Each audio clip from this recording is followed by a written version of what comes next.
लेकिन बार बार हमारे मुख्यमंत्री अशोक गहलोत साहब पूर्व वो बार बार दोहराते हैं कि मानेसर जो विधायक गए थे उनको 10-10 करोड़ रुपए दिए गए। मैं उनको चैलेंज करता हूं कि रमेश मीणा ने 10 करोड़ रुपए लिए हैं तो मेरा नार्को टैक्स करा दे, जो आज की विज्ञान है झूठ को पकड़ती है। रमेश मीणा का नार्को टेस्ट करवा दे और आपका भी नार्को टेस्ट करवा दे कि आपने निर्दलीय बीटीपी और बीजेपी के विधायक को कितने रुपए दिए, वो हमारे पास भी कागज है। तो बार बार इस तरह इस उल्हाने को दोहराना, और जब जब कांग्रेस आगे बढ़ रही है तब तक इस आदमी ने 3 बार मुख्यमंत्री बनाए, तीनों बार सरकार पार्टी को हराया। ऐसे आदमी को मैं राहुल गांधी जी से कहना चाहता हूं कि आप आदमी को के लिए संघर्ष कर रहे हो, सड़कों पर लड़ रहे हो, रोडों पर दौड़ रहे हो, गरीब आदमी से मिल रहे हो, उसकी मदद कर रहे हो। आप सड़क से लेकर सदन तक उस आम आदमी की आवाज, किसान की आवाज आप उठा रहे हो, लेकिन ऐसे आदमी को आपने कंट्रोल नहीं किया तो इस कांग्रेस का बेड़ा गर्क हो जाएगा। ये आपको देखने की जरूरत है। आप यहाँ आ रहे हो राजस्थान में, राहुल जी पीठ थपथपा रहे हो, लेकिन पीछे से आप नहीं देख रहे हो कि ये कुछ लोग पहले कांग्रेस को हराया, इन लोगों ने सत्ता दे दी, सत्ता चली गई। तो हम तो आप लोगों, राहुल जी आपसे यही कहना चाहते हैं कि सही आकलन करो, सही आदमी को बागडोर दो, ईमानदार लोगों का पर विश्वास करो, उनका सम्मान करो। और मैं ज्यादा नहीं कहूंगा क्योंकि हमारे सीनियर नेता और सम्मानीय सचिन पायलट साहब यहाँ विराजमान हैं, वो आपको दिशा निर्देश देंगे।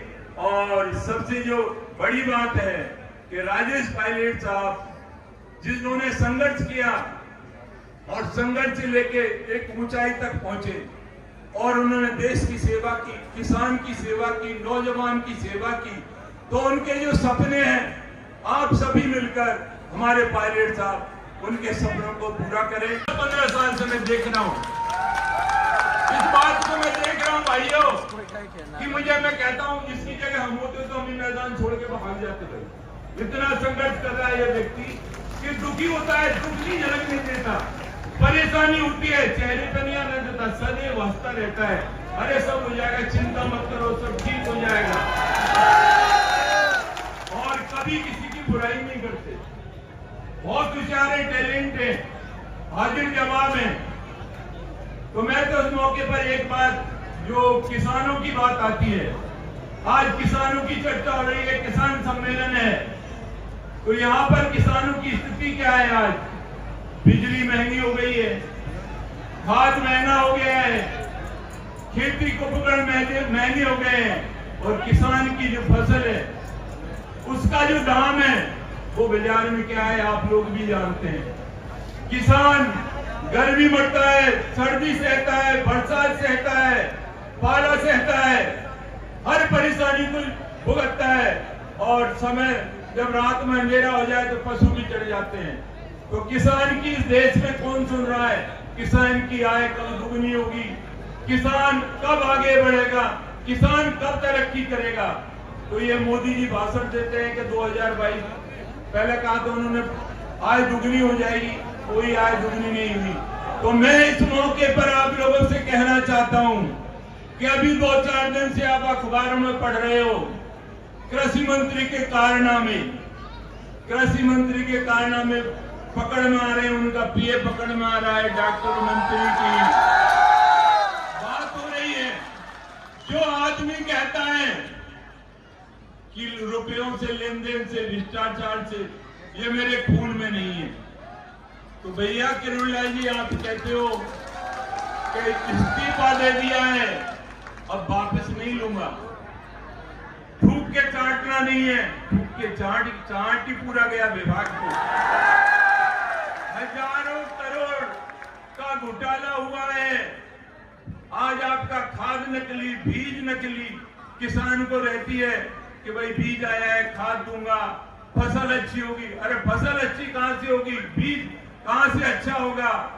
2 करोड़ 45 लाख का रिश्वत पकड़ी गई।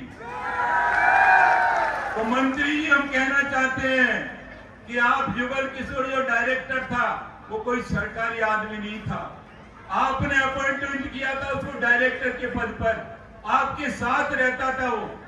पहले आप छापा मारते, सर्वे करता, फिर छापा मारते, छापा मार के आप उसको गोदामों को सीज करते और उसके बाद आपका डायरेक्टर और सतीश जाता, उन सीज गोदामों को खुलवाता और पैसे लेता। शर्म आनी चाहिए आपको कि कभी चुनाव लड़ने के लिए आप लोगों की जूतियां उठाते हो, कभी कोई नौटंकी करते हो। और आपको भी पता है, हमारे जो लोग बैठे जनता को भी पता है, विधानसभा में जो लोग हमारे बैठे उनको भी पता है कि किरोड़ी लाल पर 5 केस लगे हुए हैं, प्रमाणित है, लेकिन वो उससे ऊपर, कानून से ऊपर मंत्री बन के बैठा है। कानून के हवाले कर देना चाहिए, दोषी है तो इस्तीफा देना चाहिए। मैं आप लोगों से कहना चाहता हूं, इस सरकार में और देश में क्या हो रहा है। अभी आपके सामने नीट की प्रॉब्लम जो देखी आपने, फर्जीवाड़ा हो गया या प्रदेश में फर्जीवाड़ा हो रहा है, तो फर्जीवाड़ा कब तक चलेगा। और एक बात और कहूंगा, सचिन पायलट साहब नाराज होंगे, लेकिन मैं आया इसलिए हूं क्योंकि मैं मंदिर में बैठा था, मैं ज्यादा राजनीति में इंटरेस्ट नहीं हूं।